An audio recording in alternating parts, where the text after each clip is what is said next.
My name is Chuck Bennett, and I am an adult graduate studies student at Ohio Christian University in Circleville, Ohio.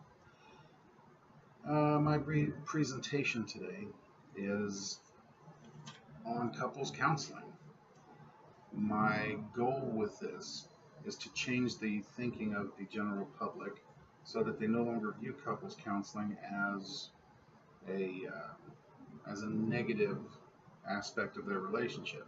Most people nowadays, when you say they need couples counseling or have you ever considered counseling, they're going to look at you like, why? What's wrong? What have you heard? My relationship's good, it's strong, and that's what I want. I want people to come to see me and my wife. We're going to be starting a couples counseling center when we graduate, and we want them to come see us, not necessarily when their relationship is having trouble or difficulty, although they would be welcome, but we want to retrain people so that they get on a routine schedule. If for most people, they have a vehicle. You take that vehicle into a garage every 6 months, 3 months, whatever your schedule is, and you have the oil changed or you have a tune-up done. Relationship counseling, couples counseling should be the same thing. It should be based on a schedule. As you run the relationship through its paces, basically about every year. Some people maybe every 6 months, some people a little farther out than a year, doesn't matter. But you get on a good, comfortable routine and you come see us. And what we do is you look at the aspects of your relationship like you look at a vehicle. In 6 months, you're going to take your car in to get the oil changed again. While you're changing the oil, the mechanic may, while the oil is draining, he may look at the other fluids in the car, and if they're low, he may top them off. It's a courtesy thing.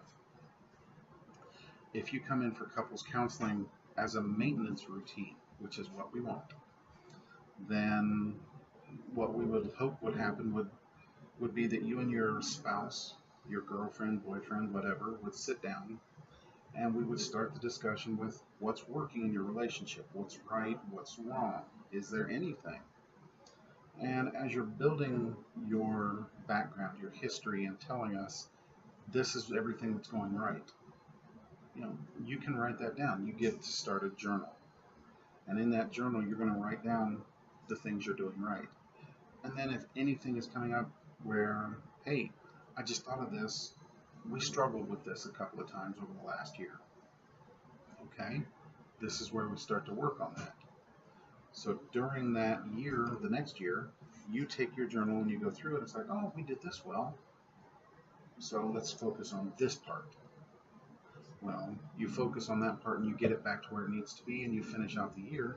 You come back and say, hey, we fixed this. It's great now. We love it. But we kind of let this first part go because we were doing really well with it. Well, you come back and see us. We will help you change that oil, if you will, fix that part. And then this part that you've also all of a sudden started doing very well, we can touch on that and kind of top off the fluids there for you. What we'll do is we'll examine the whole relationship, the whole vehicle, and we will see where the problems are, where your strengths are. We'll help you learn how to maintain your strengths while rebuilding the weaknesses, while strengthening them, bring them back up to where everything should be to maintain a properly running relationship. In any relationship, I consider there to be three aspects of a good, healthy relationship. Even the same aspects would be present in an unhealthy relationship. These aspects are a physical aspect, a spiritual aspect, and of course, a financial aspect. You need to examine all of these both before and during the relationship, because these are where your problems are going to come from. First and foremost, your spiritual aspect. If you don't have a right relationship with Yahovah, who is God, if you do not have that strong relationship built with Him, how can you expect to build a relationship with someone else that they may or may not have a relationship of their own with Him? You need to make sure you have a good relationship based on Scripture. Speaking of scripture, if you have a vehicle, you may know that there are manuals out there for repairing those vehicles. The manual we have for repairing our lives and our relationships is called the Bible. Our Bible is the manual to fix anything in our lives. It starts out at the very beginning, giving 5 books that are grouped together and known as Torah. Torah has been translated as law for so long, most people don't realize that it's not the law. It is the law, but it's more than that. It's teachings. So everything that Yahovah taught his people and wanted us to learn is in the manual that he calls, or that we call, Torah. Those first 5 books of the Bible. They're also commonly referred to as the Pentateuch. So if we take that and add all the other books of the Bible, we have the manual for living. We have that text that we can go to anytime we have a problem. If something in our relationship breaks down, the answer is in the manual. If we have a problem with the way we see others or the way others see us, we have the manual. We can fix it. If we're having trouble reading that manual and understanding that manual, there are people that we can go to. Counselors, for example, preachers, ministers. We can go to any number of people that can help explain the manual and how to use it, how to apply the instruction in our daily lives. So the spiritual aspect involves our relationship first with our Creator, then with ourselves, because we have to be able to maintain our own health physically and mentally, and then our relationships with others. We need to get those on track. After that, we have a physical requirement, which means maintaining our physical health, maintaining the area around us so that we can more easily maintain our physical health. And then we need to be physically intimate with our spouse. By physically intimate, we can also be physically intimate with a boyfriend or girlfriend, but for the sake of our faith-based principles, we would suggest limiting that intimacy to hand-holding, maybe a little bit of snuggling while watching a movie, but we want to keep it pretty tame there. Once you get married, the intimacy level rises drastically. That's to be expected.